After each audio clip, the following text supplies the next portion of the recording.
Hello everyone, welcome back to theCUBE's live coverage of the Red Hat Summit 2026 here in Atlanta. I'm your host, Rebecca Knight, alongside Rob Strechay. We're in the afternoon stretch. Yeah, we are, and this is like a cafe where we're just having a chat. Yes, or a pub. A couple thousand of our closest friends wandering around us, so this is fantastic. Indeed, indeed. With that, I'd like to welcome our next guest to the show, Andrew Brown, Senior Vice President and Chief Revenue Officer at Red Hat. Welcome, Andrew. Thank you for having me. And Hans Roth, Senior Vice President and General Manager, Europe, Middle East, and Africa at Red Hat. Thank you so much for coming on the show. Yeah. So we're talking sovereign AI. Yes.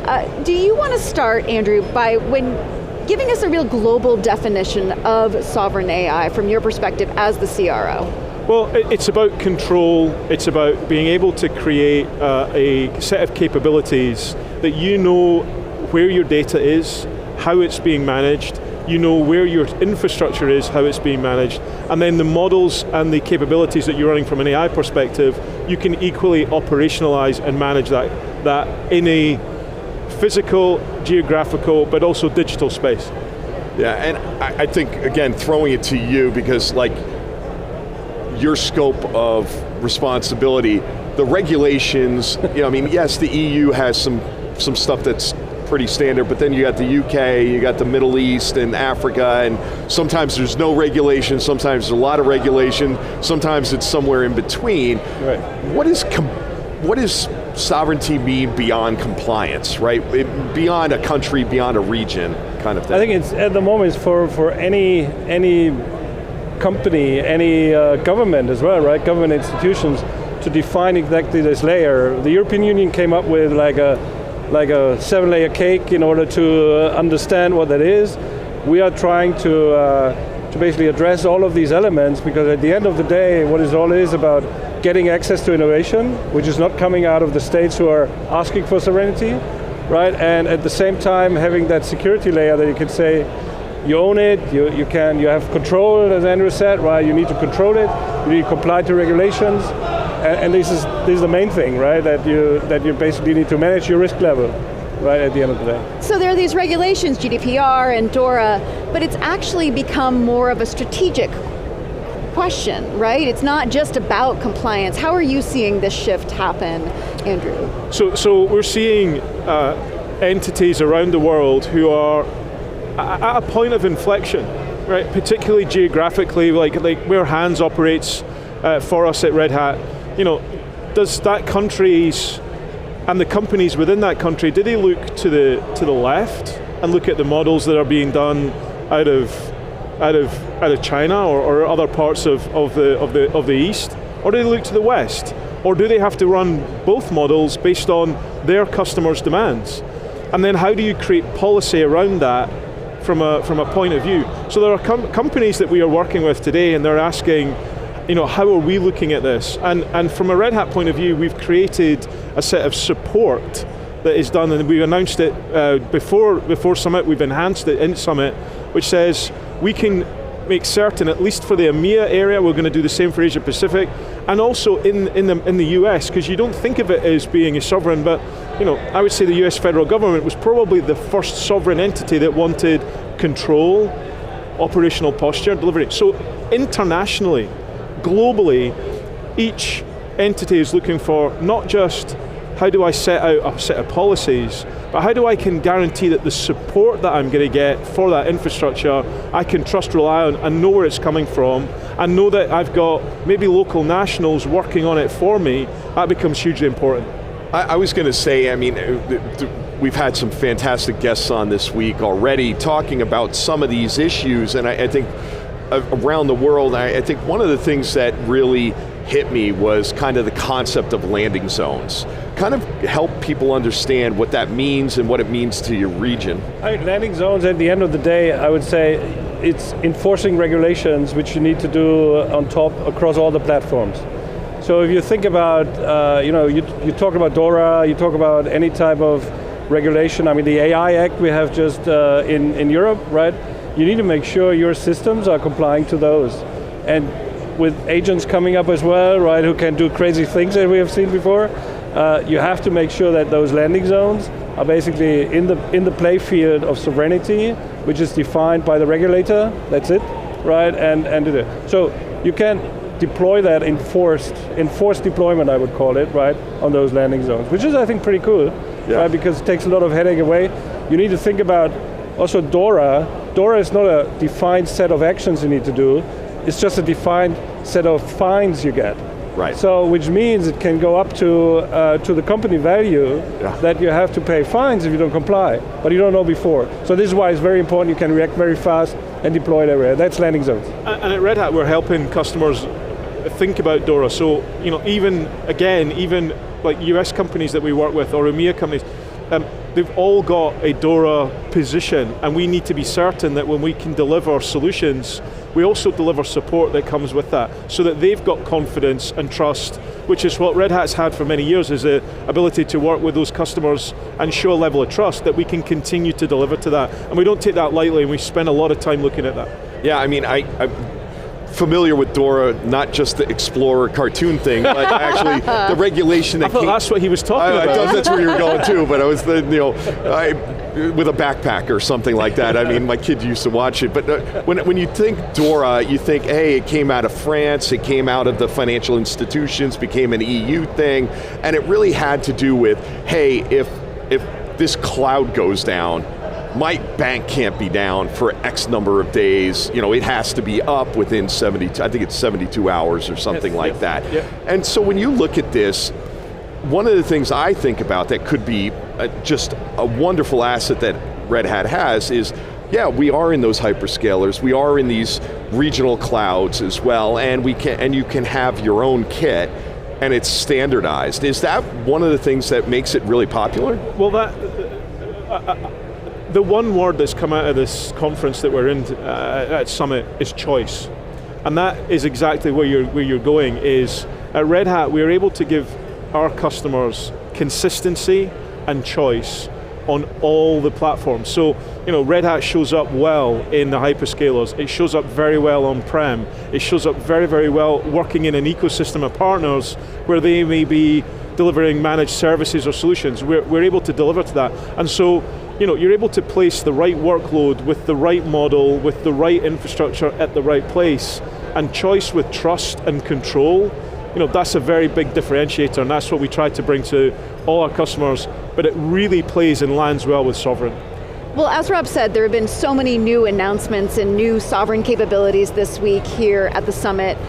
Hans, can you talk a little bit about the mirror case system that you've built and how it helps in-region engineers collaborate without crossing these sensitive borders? Yeah, I guess this is all about, right, making sure that the deployment and the work gets smarter, faster, more aligned.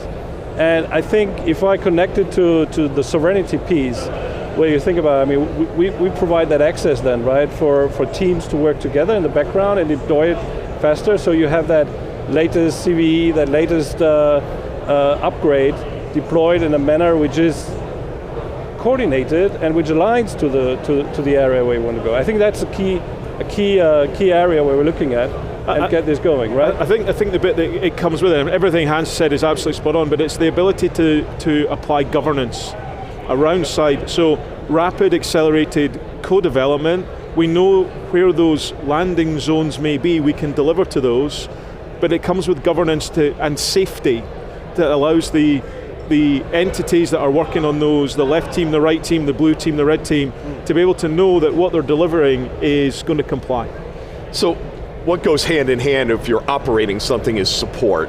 And Red Hat had a great announcement around this, around the Red Hat confirmed sovereign support. That's right. Went GA, it's a mouthful. But that must help the waylay the people who are looking on and saying, hey, I want to be able to do that. Plus they have the sovereign downloads outside the US.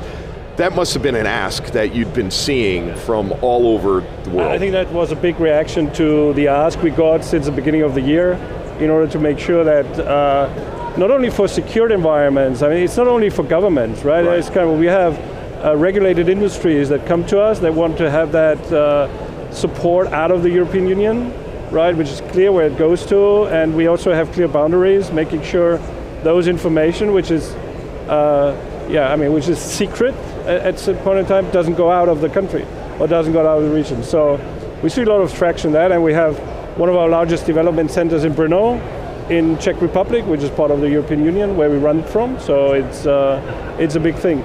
Plus the fact that we can basically neutralize the cases, so in case there's something coming up which you cannot solve there, we can have the opportunity to send it globally out to the community and get it fixed without anyone knowing from who it comes.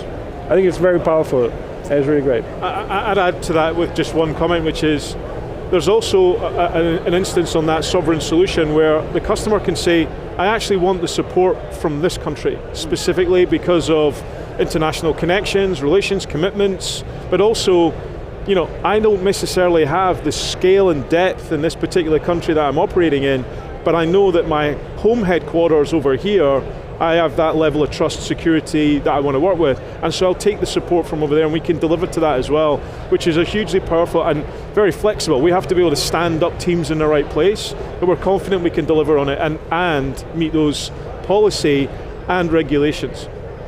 So I know that some of your partners are building sovereign AI factories. Can you talk a little bit about what those actually look like? And one of the partners is Core42 that we had on the show earlier this week. Yes, yeah, go ahead. Yeah. So I think they are coming out with what I think is a fascinating capability, which is the digital embassy. So if you think of how they can create a data center using AI to create that data center, that in itself is impressive.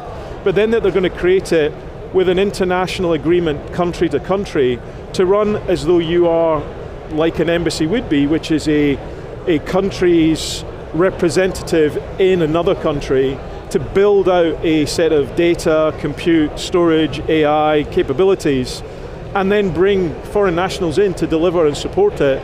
And you basically have a AI embassy, and they will create models.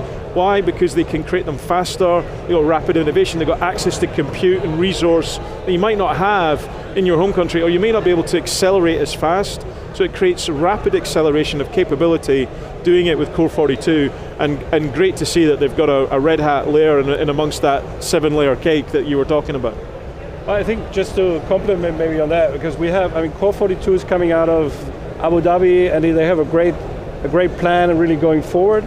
We have a broad ecosystem of data center providers in Europe that are really relying on our service to build sovereign AI, to build sovereign cloud solutions, which is a new trend. I mean, I'm a little bit older, right? I'm just talking about me, but we're coming out of the time when we were shutting down data centers in Europe. We're not building data centers. We had overcapacity in data centers. That got all back now in building data centers, and we are far behind, right? So if you want to really have a sovereign environment and you see the AI factories, the gigafactories, the EU plan on building those, super important now, and Core42 is straight into it, and they have a strong voice and a strong capability in order to make that happen in Europe. So one of the things that comes with sovereignty is people have been looking at sovereign AI, and one of the most important things, AI lives on data. Kind of help explain what the SOS AI, Clean AI project is. I hadn't heard about this, but SOS Clean, it's basically washing of the cases. Yeah. So it means you take all your header data out, you just have the pure case, you send it out, and that's what I meant before. Oh, out to the other regions. So you send it out, you send it basically to the motherland, or you send it to the community to help you, right, in doing it, and then you get it back, and we can link it back to the origin in Europe, and then we can help our customers. That's it's like taking the metadata of the model to allow you to recreate it without anonymizing the data, keeping the data to one side. Yeah, it's basically taking the PII more or less, but and it can be company PII as well. And that's where that rapid red team, blue team acceleration can happen. It's very, very similar in that model. Yeah. So as we are wrapping up here, I would like to hear from you. Talk to a CIO who is watching this right here and saying, wow, I probably should get a little more serious about this sovereignty issue before regulators or geopolitical tensions force my hand here. What is the conversation that CEO should be having with their board right now, with others in their organization? Hans, I want to start with you, and then we'll close out with Andrew. I would say, look, and that's something we have also talked about. We have built a sovereign assessment. So first, step number one, be clear about what your risk level is and what sovereign means for you. That's number one. Because if you don't know, you will invest into things and over-deploy probably security, which costs you a lot of money, which you don't need. So you need to understand that. The second thing is then be aware of the risk that you're doing, right, and talk to the right partners. And the third thing I would say, we need to keep choices open, right, you said it. If you don't have choice, you're not sovereign. I mean, I was speaking on the Munich Security Conference in the beginning of the year. It was why don't we try to be more open, to be more sovereign, right, which is at the end of the day, the thing you need to understand, what are your risk levels? That's the key thing. And I'd close by saying, base it on the use cases. Everything Hans said is spot on, but base it on the use cases for your organization. And you're going to have a number of them. Start with those that are most difficult, because then you can scale once with a sovereign solution and then rapidly move forward with AI and with, as I said before, the control organizationally, control of your data, and control of your infrastructure. Great advice. Hans, Andrew, thank you both so much for coming on the show. Pleasure to be here. Thanks for having you. Thanks. I'm Rebecca Knight for Rob Strechay. Stay tuned for more of theCUBE's live coverage of the Red Hat Summit. You're watching theCUBE, the leader in enterprise tech news and analysis.